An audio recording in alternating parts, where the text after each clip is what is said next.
ममता बनर्जी और उनसे पहले की सरकारों की वजह से बंगाल आज भारत के सबसे पिछड़े राज्यों में से एक बन चुका है।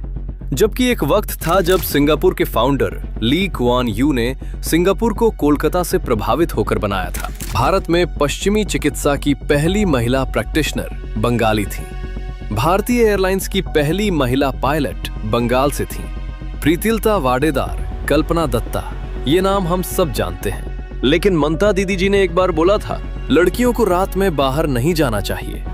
एक वक्त था जब बंगाल का नाम आता था तो टैगोर, स्वामी विवेकानंद, सत्यजीत रे और नेताजी याद आते थे। और आज बंगाल का नाम आता है तो याद आता है एसएससी घोटाला, बेरोजगारी, आरजी कर मेडिकल कॉलेज और संदेश खाली। पूरे देश में 4 लाख भिखारी हैं, जिनमें से 1 लाख सिर्फ पश्चिम बंगाल में है। चाइल्ड मैरिज में दूसरे नंबर पर, सेकेंडरी और हायर सेकेंडरी एजुकेशन में देश के सबसे पिछड़े राज्यों में से है। भारत की पहली अंडरग्राउंड मेट्रो कोलकाता में आई थी।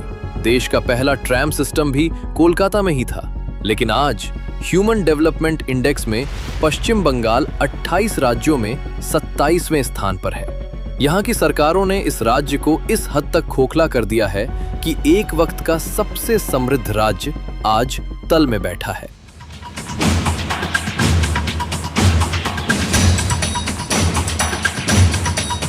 ममता बनर्जी में तानाशाही प्रवृत्ति जो आज दिखती है, इसकी पहली झलक ममता बनर्जी के सत्ता में आने के महज 1 साल के अंदर ही मिल गई थी। जादवपुर विश्वविद्यालय के प्रोफेसर अंबिकेश महापात्रा ने व्हाट्सएप पर ममता बनर्जी का एक कार्टून शेयर किया था।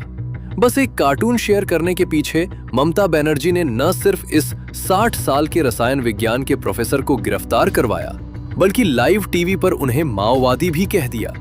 जब विश्वविद्यालय के छात्रों ने सवाल उठाए कि ये क्या है, आप हमारे साथ थीं, अभिव्यक्ति की आजादी की बात करती थीं, सीपीआईएम के गुंडों को हटाने वाली थीं, क्या हुआ?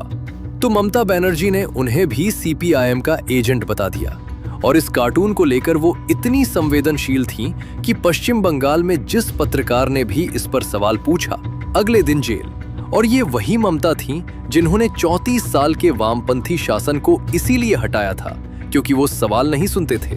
और जैसे ही खुद सत्ता मिली, कार्टून केस इस बात का सबूत है कि वो भी सवाल नहीं सह सकती थीं। तो बंगाल के लोगों ने कहा, ये क्या है? ममता बनर्जी की कहानी सिर्फ बंगाल की कहानी नहीं है। इस कहानी को समझने के लिए हमें बंगाल के उस अतीत में जाना होगा जो इतना शानदार था कि उसे जानकर आज का बंगाल देखना और भी ज्यादा दर्दनाक लगता है। 17वीं और 18वीं सदी में बंगाल दुनिया के सबसे समृद्ध क्षेत्रों में से एक था। गंगा और ब्रह्मपुत्र के उपजाऊ मैदानों पर बसा ये राज्य व्यापार, हथकरघा और वस्त्र उद्योग में पूरी दुनिया में अपना नाम रखता था। उस वक्त एशिया में एक्सपोर्ट होने वाला 80% कच्चा रेशम अकेले बंगाल में उत्पादित होता था। ढाका की मलमल और मुर्शिदाबाद का रेशम, इनकी चर्चा मार्को पोलो से लेकर यूरोपीय यात्रियों तक सबने की। फ्रांसीसी यात्री फ्रांसवा बेनियर ने लिखा, 17वीं सदी का बंगाल मिस्र से भी ज्यादा समृद्ध था। मशहूर ब्रिटिश इकोनॉमिस्ट एंगस मैडिसन की रिसर्च के अनुसार उस वक्त अकेले बंगाल का ग्लोबल जीडीपी में 12% हिस्सा था। बंगाल की मलमल मिस्र की रानी क्लियोपेट्रा से लेकर रोमन रानियां तक पहनती थीं। बंगाल के जहाज निर्माता इतने उन्नत थे कि अंग्रेजों ने उनके डिजाइन्स कॉपी करके अपनी नेवी बनाई। और सिर्फ व्यापार ही नहीं, 1817 में हिंदू कॉलेज की स्थापना हुई, जो एशिया का पहला मॉडर्न एजुकेशनल इंस्टीट्यूट था। 1857 में कलकत्ता यूनिवर्सिटी पूरे एशिया में अपनी तरह की पहली यूनिवर्सिटी। इसी ने भारत को पहला एमए, पहला पीएचडी, पहला डॉक्टरेट दिया। सत्येंद्र नाथ बोस ने आइंस्टाइन के साथ काम किया। गॉड्स पार्टिकल, हिग्स बोसॉन का बोसॉन इसी बंगाली वैज्ञानिक के नाम पर है। राजा राममोहन राय ने 1829 में सती प्रथा बंद करवाई। ईश्वर चंद्र विद्यासागर ने विधवा पुनर्विवाह कानून पास करवाया। बंगाल में 1850 में ही विधवा पुनर्विवाह होने लग गए थे, जबकि यूपी, बिहार, राजस्थान तक ये रिफॉर्म्स 100 साल बाद पहुंचे। विज्ञान में जगदीश चंद्र बोस ने 1895 में रेडियो वेव्स ट्रांसमिट किए, मार्कोनी से 2 साल पहले। सुभाष चंद्र बोस ने 1920 में आईसीएस एग्जाम दिया। पूरे ब्रिटिश एम्पायर के सबसे मुश्किल एग्जाम में चौथी रैंक लाए। सिर्फ 4 अंग्रेज उनसे ऊपर थे। फिर भी उन्होंने वो प्रेस्टीजियस नौकरी छोड़ दी आजादी के लिए। और 1947 में जब भारत आजाद हुआ, बंगाल भारत का सबसे इंडस्ट्रियली डेवलप्ड स्टेट था। पूरे भारत के इंडस्ट्रियल आउटपुट का 27% अकेले बंगाल देता था। टाटा स्टील, बाटा, आईटीसी, हिंदुस्तान मोटर्स, इन सभी बड़ी कंपनीज की मैन्युफैक्चरिंग बंगाल में होती थी। भारत का सबसे बड़ा पोर्ट बंगाल में था। हावड़ा को मैनचेस्टर ऑफ द ईस्ट कहा जाता था। आईआईटी खड़गपुर, भारत का पहला आईआईटी 1951 में बंगाल में खुला। 1960 तक बंगाल एक डेवलप्ड स्टेट बना रहा। नेशनल जीडीपी में 10.5% contribution. Per capita income national average से ऊपर। इंडस्ट्रीज तेजी से चल रही थीं। उस वक्त बंगाल को आइडियल मॉडल कहा जाता था। 1967 का साल था। बंगाल में कांग्रेस की सरकार थी, लेकिन एक भयानक फूड क्राइसिस ने सब कुछ हिला दिया। चावल, गेहूं सब महंगे हो गए। जनता सड़कों पर उतर आई। भ्रष्टाचार के आरोप लगे। रिफ्यूजी क्राइसिस अलग से जल रही थी। इसी आग में 1967 के चुनाव हुए और पहली बार कांग्रेस बंगाल हारी। यूनाइटेड फ्रंट नाम की कोलिशन गवर्नमेंट बनी, लेकिन ये सिर्फ 9 महीने चली। कोलिशन में झगड़े हुए, गवर्नमेंट गिरी और बंगाल में प्रेसिडेंट्स रूल लग गया। लेकिन इस दौर में जो हुआ वो रूह कांपा देने वाला था। 1968 में एक्टर अशोक कुमार दादा मुनि अपने जन्म स्थान पर परफॉर्म करने आए। वेन्यू 500 लोगों से भरा था। तभी कम्युनिस्ट कार्यकर्ता वेन्यू में घुस गए, लोगों को मारा, महिलाओं का बलात्कार किया। लाशें सड़कों पर बिखरी रहीं और ज्योति बसु का बयान आया, the rise of the proletariats against the bourgeoisie. इसी दौर में बिड़ला ग्रुप के मालिक आदित्य बिड़ला के साथ कोलकाता में राइटर्स बिल्डिंग के सामने बदसलूकी हुई। उनकी गाड़ी रोकी गई, कपड़े फाड़े गए और वो करीब 500 मीटर तक अंडरगारमेंट्स में पैदल चले। उन्होंने फ्लाइट पकड़ी, बॉम्बे गए, सारे इन्वेस्टमेंट्स वापस खींचे और कभी कोलकाता नहीं लौटे। अब सोचिए, कौन इंडस्ट्रियलिस्ट वहां रहना चाहेगा? 1977 में सीपीआईएम पूरी मेजॉरिटी के साथ सत्ता में आई। ज्योति बसु चीफ मिनिस्टर बने और यहीं से बंगाल की तबाही का असली अध्याय शुरू हुआ। सीपीआईएम की ट्रेड यूनियन सीआईटीयू ने पूरे बंगाल में एक ऐसी संस्कृति बना दी जहां हर छोटी छोटी बात पर स्ट्राइक हो जाती थी। फैक्ट्री ओनर्स को घेरा जाता था, फिजिकल वायलेंस होती थी। 1980 में बंगाल में हर साल एवरेज 100 से ज्यादा स्ट्राइक्स होती थीं। हिंदुस्तान मोटर्स धीरे धीरे बंद हुई। बाटा ने मैन्युफैक्चरिंग दूसरे स्टेट में शिफ्ट कर दी। बर्न स्टैंडर्ड जैसी मेजर इंजीनियरिंग कंपनीज एक एक करके बंद होती गईं और कम्युनिस्ट ने ये सब गर्व के साथ किया। उनका नारा था, कंप्यूटर खाबे ना, लोग खाबे। यानी कंप्यूटर आएगा तो जॉब्स जाएंगी, इसलिए बंगाल में कंप्यूटर नहीं आना चाहिए। 1980 में जब पूरा इंडिया आईटी रेवोल्यूशन की तैयारी कर रहा था, बंगाल में कम्युनिस्ट्स बैंक्स में कंप्यूटर्स लगाने से मना कर रहे थे। आपको ये जानकर हैरानी होगी कि आईटी हब बैंगलोर बनने से पहले ये ऑफर बंगाल को मिला था, लेकिन उस वक्त की कम्युनिस्ट सरकार ने इसे रिजेक्ट कर दिया। एक पूरी जनरेशन का भविष्य सिर्फ आइडियोलॉजी के चक्कर में बर्बाद कर दिया गया। कम्युनिस्ट्स ने बंगाल में एक कैडर सिस्टम बनाया। हर गांव, हर पंचायत, हर राशन शॉप सीपीआईएम के लोकल गन्स के कब्जे में। असहमति को वायलेंस से कुचल दिया जाता था। 1977 से 2011 के बीच 34 सालों में बंगाल में 28,000 से ज्यादा पॉलिटिकल मर्डर्स हुए। ये आंकड़ा पंजाब टेररिज्म और कश्मीर मिलिटेंसी से भी ज्यादा है। लेकिन नेशनल मीडिया ने कभी इस पर ज्यादा ध्यान नहीं दिया। एजुकेशन का भी सत्यानाश हुआ। Calcutta university, Jadavpur university, presidency college, सब में पॉलिटिकल अपॉइंटमेंट्स होने लगी। प्रोफेसर बनने के लिए क्वालिफिकेशन नहीं, पार्टी मीटिंग्स अटेंड करनी पड़ती थी। मार्क्सिस्ट आइडियोलॉजी के पक्ष में रिसर्च पेपर्स लिखने पड़ते थे। ब्रिलियंट बंगाली प्रोफेसर्स धीरे धीरे दिल्ली, जेएनयू और फॉरेन यूनिवर्सिटीज में माइग्रेट हो गए। 1960 में बंगाल की लिटरेसी रेट महाराष्ट्र से ज्यादा थी। 2011 तक बंगाल महाराष्ट्र से लिटरेसी में पीछे हो गया। 2011 तक नेशनल जीडीपी में कंट्रीब्यूशन 10.5% से गिरकर 6.5% हो गई। Per capita income national average से नीचे, इंडस्ट्रीज का शमशान बन चुका था। 34 साल बाद बंगाली थक चुके थे, टूट चुके थे, बदलाव के लिए बेताब थे। तभी एक महिला चप्पल पहने सादी सफेद साड़ी में सड़क पर उतर आई। उसने कम्युनिस्ट्स के खिलाफ लड़ने का वादा किया, गरीबों की दीदी बनने का वादा किया, सोनर बांग्ला बनाने का वादा किया। उस महिला का नाम था ममता बनर्जी। अब देखते हैं ममता बनर्जी का उत्थान और पतन। 1990 में हाजरा जंक्शन पर जब सीपीआईएम के कार्यकर्ता ने उनके सर पर इतनी जोर से लाठी मारी कि वो खून से लथपथ हो गईं और पूरे 1 महीने हॉस्पिटल में रहीं, तब भी वो नहीं टूटी। और जब पुलिस ने उन्हें बाल खींचते हुए जीप में बिठाया और राइटर्स बिल्डिंग के बाहर फेंक दिया, उस वक्त वो खुद नरसिम्हा राव की सेंट्रल गवर्नमेंट में मिनिस्टर ऑफ स्टेट थीं। तब उन्होंने एक शपथ ली जो आज भी याद की जाती है कि जब तक चीफ मिनिस्टर नहीं बनूंगी, इस बिल्डिंग में कदम नहीं रखूंगी। और बंगाल के थके हुए, पिटे हुए, टूटे हुए लोगों ने पहली बार सोचा कि शायद यही वो इंसान है जो इस दलदल से निकाल सकती है। 1998 में उन्होंने कांग्रेस छोड़ दी क्योंकि उन्हें लगता था कि कांग्रेस सीपीआईएम की साइलेंट पार्टनर है और बंगाल में असली विरोध कभी हो ही नहीं सकता अगर वो उसी पार्टी में रहें जो सीपीआईएम से पर्दे के पीछे समझौते करती रहती है।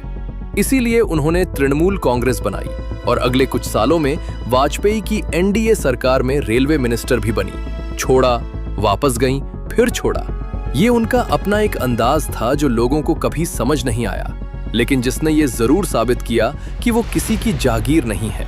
फिर 2006 में वो मोड़ आया जिसने ममता बनर्जी को बंगाल की सबसे बड़ी नेता बना दिया। सीपीआईएम की सरकार ने रतन टाटा को सिंगूर में नैनो फैक्ट्री के लिए जमीन दी और उस जमीन के लिए हजारों किसानों को बिना ठीक से बात किए, बिना उचित मुआवजा दिए जबरदस्ती उजाड़ा गया। और जब किसान विरोध में उठे तो ममता उनके साथ खड़ी हो गईं और 21 दिन का अनशन किया, जिसके बाद उन्हें धारा 144 में खींचकर बाहर किया गया। और यही नहीं, नंदीग्राम में जब सीपीआईएम की पुलिस और पार्टी कैडर ने मिलकर गोलियां चलाईं, महिलाओं के साथ जो किया वो लिखने लायक नहीं है और 141 लोग मारे गए।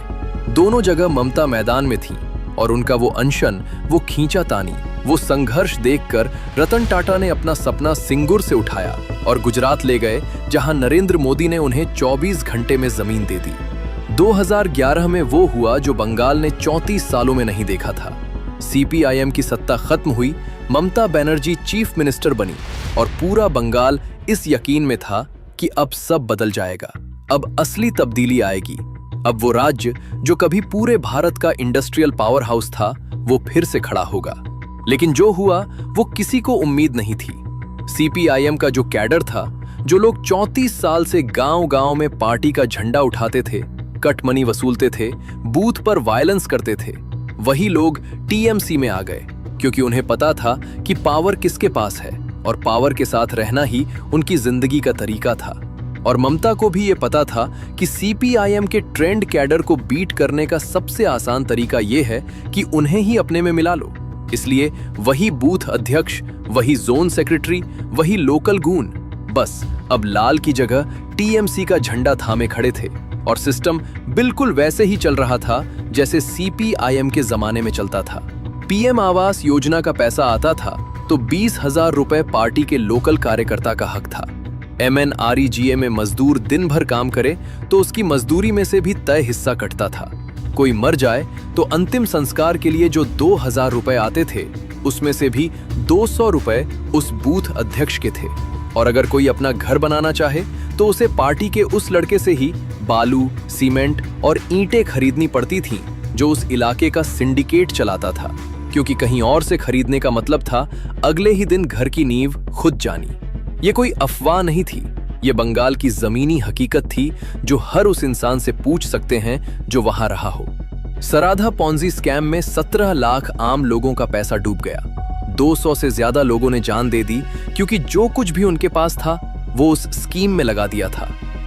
और उस स्कीम के मालिक सुदीप सेन ने कथित तौर पर ममता बनर्जी की पेंटिंग्स पर लाखों रुपए खर्च किए थे, जो एक अजीब कोइंसिडेंस था जिसे कभी ठीक से एक्सप्लेन नहीं किया गया।